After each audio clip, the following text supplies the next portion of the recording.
8 फेरों का 8वां वचन। स्वाति ने इसी साल शहर के कॉलेज से पढ़ाई पूरी की है और अब उसके लिए जगह जगह से रिश्ते आने लगे हैं। स्वाति से ज्यादा उसके रिश्तेदारों को उसकी शादी की चिंता है, इसीलिए जो भी स्वाति के घर आता वो किसी नए लड़के की खबर जरूर ले आता। अरे दीदी, ये फोटो देख के बताओ कैसा है। राहुल नाम है लड़के का, मेरी सहेली की बहन का बेटा है। अपनी स्वाति के साथ एकदम प्यारी जोड़ी लगेगी इसकी। जरा दिखाना, फोटो तो बढ़िया लग रहा है। कोई गलत आदत वादत तो नहीं है ना इसे? और कमाता कितना है? अरे कोई गलत आदत नहीं है दीदी, आप कहो तो एक मीटिंग करवा देती हूँ, फिर सब कुछ फाइनल कर लेना। हाँ, ये सही कह रही हो तुम। संडे को स्वाति के पापा भी घर पे ही रहेंगे। बुआ फिर वहां से चली जाती है और रात को स्वाति की माँ उससे कहती है, स्वाति बेटा, आज कमला बुआ ने एक लड़के की फोटो दिखाई है। संडे को वो लोग मिलने आ रहे हैं, तैयार हो ना तुम बेटा? अरे मम्मी, आप कहाँ कमला बुआ के चक्कर में आ जाती हो? अभी इतनी जल्दी कोई शादी वादी नहीं करनी है मुझे। अरे बेटा, अच्छा लड़का है, बुआ जानती है उसे अच्छे से। हाँ स्वाति बेटा, एक बार मिल तो लो, बाद में देखेंगे आगे क्या करना है। वैसे तो कमला रिश्ता लाई है तो मना करने का तो कोई सवाल ही नहीं उठता। संडे की सुबह होती है और कमला बुआ राहुल और उसके मम्मी पापा को लेकर स्वाति के घर आती है। अरे आइए आइए भाभी, इसे अपना ही घर समझिए, इनसे मिलिए। ये मेरे भैया और ये मेरी भाभी हैं।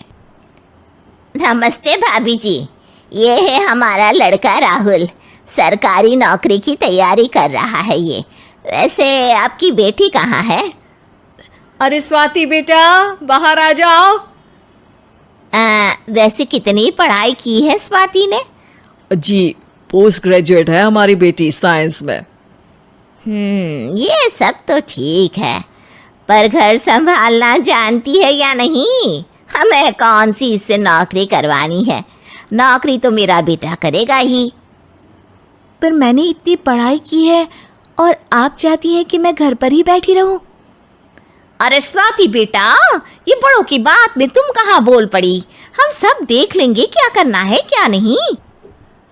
हम तो इसी बात पर विश्वास करते हैं कि घर के लड़के घर में ही रहे तो ज्यादा अच्छा रहता है, वरना भाई साहब आप तो आजकल के हाल जानते ही हैं, कितनी घटनाएं होने लगी हैं औरतों के खिलाफ। स्वाति बेटा, रसोई का काम तो पूरा जानती हो ना? शादी के बाद तुम्हें ही संभालना है वो सब। अरे बहुत अच्छा खाना बनाती है ये, आप सब लोग इसकी तारीफ करते नहीं थकेंगे। लो भाई, हो गई मीटिंग, अब शादी की तारीख फाइनल कर लेते हैं, क्यों भैया? भाई हम तो पंडित जी से चर्चा करने के बाद ही तारीख फाइनल करेंगे, सालों से हम उनकी बातें मानते हुए आ रहे हैं।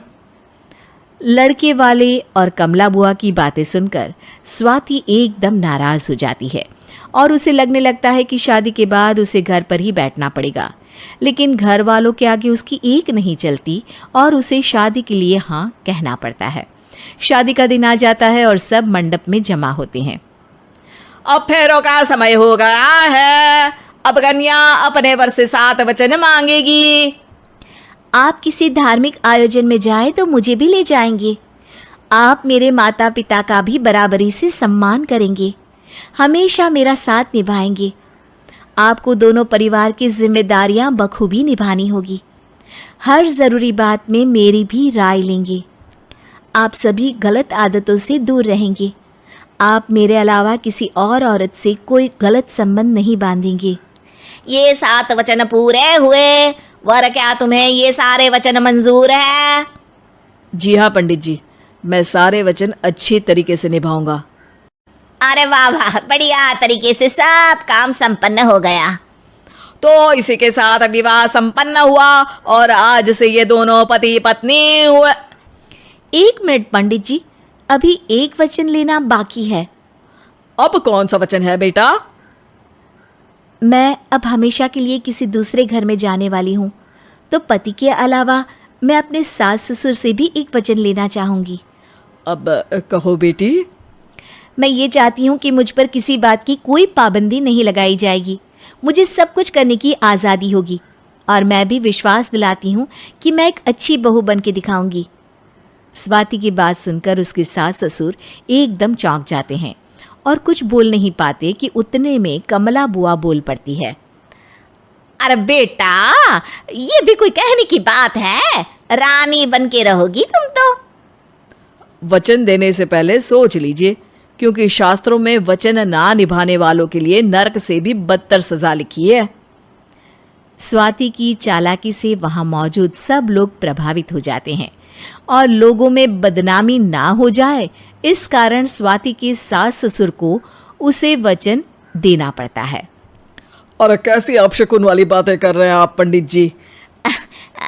हमें मंजूर है बेटा तुम्हारी शर्त। स्वाति अपनी समझदारी से अपनी बात अपने ससुराल वालों से मनवा लेती है और खुशी खुशी राहुल से शादी कर लेती है। अब से हर शादी में मैं खुद 8 वचन दिलवाऊंगा। ओम मंगलम मंगलम मंगलम।